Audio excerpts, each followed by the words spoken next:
Olá, pessoal! Bem-vindos a mais um programa da Saúde Max. Eu sou Caterine Okubo, empresária no ramo de saúde, e hoje o programa é muito especial. Nosso convidado é um dos maiores nomes do MMA mundial, atual campeão do UFC Flyweight categoria peso mosca e um verdadeiro exemplo de dedicação e disciplina. Alexandre Pantoja, é um prazer tê-lo aqui conosco. Seja bem-vindo. Obrigado, um prazer enorme estar aqui hoje. E falando de uma coisa que eu entendo bastante, né, que é saúde, movimento, esporte. Fico lisonjeado e vamos bater um papo aqui nós três aqui, eu, você e o Cinturão. Nossa, muito bom ter você aqui, Alexandre. E, assim, para muitos você é um exemplo de força e disciplina, né? Conta um pouco pra gente sobre a sua história, como que você começou? Eu falo muito que a minha história começa pela minha mãe, né? Que, né, me gerou e eu vi na minha mãe muitas dores, muitas coisas que aconteceram. Minha mãe foi adotada quando ela era muito nova, junto com os irmãos dela. Então, eu já começo a ver tudo, né? Depois que a minha mãe comentou comigo sobre isso. Esse nome Pantoja foi o pai da minha mãe adotivo e que botou esse nome nela. E é o nome da minha mãe, parte do meu nome, eu sou Alexandre Pantoja Passidomo. E eu faço questão de levar esse nome comigo porque foi uma pessoa que fez tudo acontecer na nossa vida, né? Foi meu avô, foi o cara que adotou minha mãe, acolheu minha mãe, né? Sou nascido no Rio de Janeiro, mas muito novo fui para Arraial do Cabo, uma cidade do interior no Rio de Janeiro. E desde muito cedo, como todo brasileiro, quer jogar bola, né? Só que eu não era tão bom assim. E quando eu fui para arte marcial, que foi o jiu-jitsu, eu descobri algo novo em mim, né? Eu tinha essa vontade de lutar, de tentar ser melhor, né? O jiu-jitsu dá muito isso pra gente, né? E foi com quantos anos que você descobriu? Eu comecei com 12 anos no jiu-jitsu, foi muito importante. Eu comecei numa academia que só tinha homens mais velhos. E depois, quando eu fui treinar numa outra academia que só tinha criança, eu era muito melhor que todo mundo, porque eu tava acostumando só a treinar com homem. E quando eu comecei a treinar com o pessoal da minha idade, eu, fui muito bom, assim. E aí todo mundo chegava pra mim e falava, pô, você é muito bom, você é muito bom. E esse incentivo, quando você ainda é uma criança, eu acho que dá aquele start, né? Falar, pô, eu sou muito bom nisso. Então, eu foquei muito nos meus treinamentos. Eu sempre fui uma criança muito focada na competição, eu sempre gostei de competir.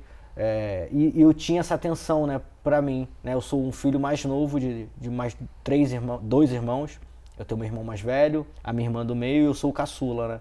Então ficava o caçulinha lá, o último de tudo. E com o esporte, com o jiu-jitsu, eu comecei a ser o primeiro, né? Eu ganhava minhas competições, tinha uma visibilidade das pessoas. Isso me deixou muito, né, feliz, animado. E aí eu fiz a imigração pro Muay Thai depois, né?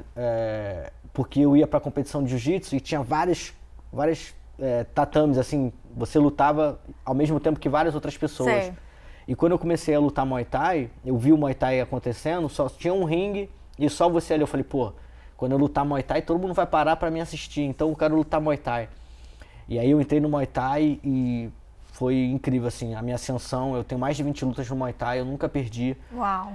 E aí o que me fez querer lutar na MMA foi a questão financeira, né? Eu já tava com 17 anos e vi na possibilidade do MMA me virar profissional, né? E através disso que eu imigrei para o MMA e daí fomos embora. E aí foi aí que você veio para os Estados Unidos, então via o MMA.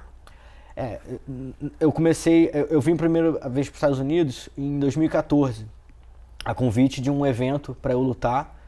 E na minha viagem, quando eu estava no avião vindo para cá, acabou que eu ia lutar pelo cinturão. O adversário saiu e me botaram para disputar o cinturão. E aí eu fui pra Califórnia, fiquei um mês dormindo na academia de uma ajuda assim que me deram. Fiquei um mês dormindo lá perto de Compton, Gardena, né, na Califórnia. Mas ainda bem que eu tinha um parceiro do meu lado, então eu não estava sozinho na academia. Acabava o horário de treino, todo mundo ia embora e eu ficava eu e o cara lá, era uma área, como é que fala? De fábricas, né? Então não tinha mais nada do lado, assim. Era eu e o cara, ficava o dia inteiro ali. E fui e ganhei, né? Eu ganhei finalizando já, então já me consagrei com o cinturão internacional. E depois fui convidado novamente a fazer outra disputa de cinturão aqui. E aí me chamaram pro TUF, que é um reality show que fazem É como se fosse um Big Brother dos lutadores, UFC, né? Eu não posso falar Big Brother. Mas é um reality show de lutadores, né? Então botam a gente na casa, a gente vivencia aquilo ali, um desafia o outro, e era o desafio dos campeões. Só tinham campeões, então, na casa, né? Então, eu não me sagrei campeão, mas eu fiquei muito bem qualificado, então eu fui chamado para o UFC através dessa luta, né? É engraçado que quando eu fui para esse evento, eu fui me preparar nos Estados Unidos também, e novamente não tinha onde eu ficar, a academia onde eu ficava estava cheia, e aí uma senhora que me conheceu 2 semanas assim, me convidou para ficar na casa dela, porque eu estava pensando em voltar pro Brasil. Sabe aquele negócio que dá aqui, quando ninguém gosta de mim aqui nesse país, eu vou embora para casa, vou embora pro Brasil, que lá eu tenho a mamãe, tenho todo mundo, mas não, ela chegou para mim, não, você pode ficar lá em casa. E eu fiquei dormindo no quarto do filho dela, o filho dela de 7 anos. Ela e o marido me aceitaram na casa, eu fiquei durante 1 mês na casa deles. E me deu muita força, né? Porque eu continuei nos Estados Unidos, consegui me preparar muito bem pro evento, pro reality show. E dentro desse reality show eu fui chamado pro UFC. E aí vi a necessidade realmente de me mudar para os Estados Unidos, né? Eu vi que aqui as coisas seriam mais fáceis. E quando eu me mudo para cá, eu viro atleta, né? Eu falava que eu era um lutador. Mas quando eu me mudo para os Estados Unidos, né, eu vim atrás da America Top Team, que é uma academia aqui na Flórida, uma grande academia. Eu virei atleta ali, que tinham outros atletas. E eu vi que não, cara, eu tenho que ser melhor. E tá na academia, naquele ambiente, me fez virar um atleta. Um atleta por quê? Porque eu falava que eu antes era só um lutador. Eu só treinava uma vez, às vezes 2 no dia, mas eu virei atleta, eu comecei a comer melhor, comecei a suplementar melhor, cuidar mais de mim. E falando nisso, o que você acha que é assim, um diferencial como atleta para a saúde mental? Eu acho que um grande... Né, você ser atleta, você tem que ter uma mente muito forte, né? Eu vejo muita gente falando sobre... até meus treinadores falam pra mim, você tem que ter um mental coach, né? Você tem que ter um psicólogo, alguma coisa assim. Só que eu sou uma pessoa tão franca que eu acho que eu já faço minha psicologia junto com meus amigos, com meus treinadores, com a minha esposa. Eu falo que tem coisas que eu falo com o meu treinador que eu não vou falar com a minha esposa, mas tem coisas que eu vou falar com a minha esposa que eu não falo com o meu treinador. Então, eu acho que isso me dá uma cabeça muito boa, sabe? Eu tenho pessoas boas do meu lado que me dão essa fortaleza, sabe? E, pô, o jiu-jitsu, então, eu falo que eu comecei no jiu-jitsu. Você vai pro jiu-jitsu e você acaba numa posição ali, a ponto de você bater, ou muitas vezes você bate também, mas você supera aquilo ali, né? Você supera a dor, você supera uma posição que você tá sendo submisso, e dentro disso você tem que achar aquela força lá dentro. Eu acho que a arte marcial dá muito isso. Não só o esporte, mas eu acho que a arte marcial dá muito forte essa mentalidade, né, que a gente tem que ter. E eu acho que também parte disso é toda a vida que eu tive, né? Eu falo que onde eu tô agora foram as escolhas que eu fiz, né? Eu fiz escolhas acertadas. Por isso que hoje em dia eu sou o campeão mundial. Eu acho que tem muito disso. Os desafios que você passou, né? Sim. Então, e como que você está conciliando? Porque hoje em dia você ainda tem uma rotina de treino intensa. Como que você reconcilia isso com a sua vida familiar? Eu falo que as pessoas perguntam como é que você tá agora, depois que você virou campeão, como que tá sendo tudo isso, né? Eu falo que eu tento sempre ter... Porque muitas vezes eu tava sem minha família, né? Quando eu vinha para os Estados Unidos, né? Eu ficava muito sem eles. Então hoje eu tento estar muito com minha família, né? Eu falo que tudo que eu venho ganhando agora, eu tento recuperar esse tempo com a minha família, né? Muitas vezes a gente, como campeão, temos que ir para os eventos do UFC, fazer algumas aparições, e a maior parte do tempo eu não vou, né? Eu quero ficar em casa. Eu acho que a rotina do atleta é muito importante, né?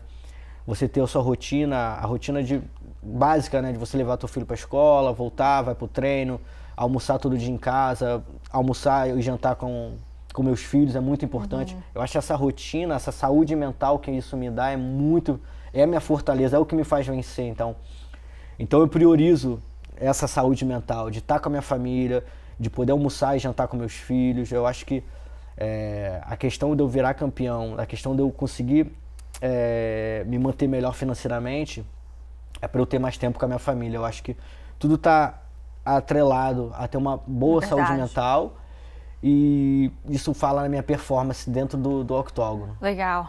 E, nossa, foi muito interessante ouvir aqui sobre a sua história. E agora, assim, pra gente finalizar, Alexandre, o que você diria para os brasileiros que querem melhorar a saúde deles? Qual que seria a sua dica número 1? Cara, eu tava pensando muito nisso. Uma coisa interessante que, às vezes, eu falo como, né, eu gosto de jogar uma bola, né? Não jogo mais por causa do que eu tenho que lutar, não posso me machucar, mas a pessoa que gosta de jogar uma bola, no final de semana, ela pode pensar, tipo assim, vou treinar uma musculação para chegar no final de semana e render melhor no futebol, entendeu? Questão de comida. Eu acho que você tem que ter um ponto, assim, sabe? Alguma coisa que te faça feliz. Então, o cara gosta de jogar bola, então, pô, come melhor para chegar na hora da sua pelada lá no seu futebol, você jogar melhor, sair melhor. Eu acho que tem que ter uma coisa atrelada à outra, né? Não adianta só você querer uma saúde, mas por que você quer uma saúde? Porque eu quero viver melhor, eu quero aproveitar mais a questão de poder brincar com as crianças, com um filho. Eu acho que tudo tem que estar atrelado a alguma coisa, né? Eu dei esse exemplo do futebol, né? O cara gosta de jogar futebol no domingo, mas, pô, segunda, terça, quarta ele vai comer mal, ele não vai se exercitar, não. Eu acho que tem que ter tudo uma preparação para chegar lá naquele momento e ele conseguir executar, jogar bem, se sentir bem, sabe? Tem que estar feliz, eu acho que é prioridade. Consistência, né? E aí, Léo, você entendeu tudo? Gostei, mas eu quero desafio para a cintura dele, para os meus óculos. Cinturão, né? Cinturão. Só tem que ver que só... Você acha que você consegue, gringo? Maybe. Eu acho que sim. Eu aposto. Eu acho que você não consegue não, eu vou tomar seus óculos hoje aí. Ei, Léo.